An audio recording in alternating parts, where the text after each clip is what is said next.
ஆண்டவரும் அருமை இரட்சகருமாகிய இயேசு கிறிஸ்து நாமத்தாலே அன்பின் வாழ்த்துகள். ரோமர் 7ஆம் அதிகாரம் 19ஆம் வசனம் இவ்வாறு சொல்கிறது, ஆதலால் நான் விரும்புகிற நன்மை செய்யாமல் விரும்பாத தீமை செய்கிறேன்.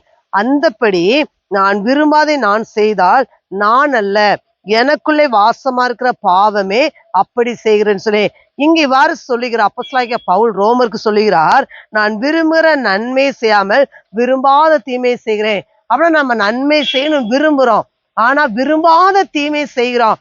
ஏன் செய்யறோம்னா நமக்குள் இருக்கிற பாவமே அப்படி செய்கிறது. அங்க வேத வார்த்தை சொல்லுது. ஆனால் இன்னைக்கு சொல்லுங்க, ஆண்டவரே நான் நன்மை செய்யணும்னு சொல்லுங்க. ஏன்னா வேதவாசல் நன்மை செய்கிறவன் தேவனால் உண்டாயிருக்கிறான்னு சொல்லி அப்படின்னா நன்மையான வச்சு நம்ம என்ன செய்ய வேண்டும், நன்மை செய்யும் தான தர்மம் பண்ணவும் மறவாதீர்கள், இப்படிப்பட்ட பலிகளின் மேல் தேவன் பிரியமா இருக்கிறான்னு சொல்லி வேதத்துல வாசிக்கிறோம். எனவே இன்னைக்கு சொல்லுங்க, ஆண்டவரே நான் நன்மை செய்ய மகனாய் என்னை மாற்றுங்கன்னு சொல்லி ஒப்பு கொடுக்கும் போது கர்த்தர் அப்படியே நடத்துவார். கர்த்தர் தாமே உங்களை ஆசீர்வதிப்பாராக. ஆமென்.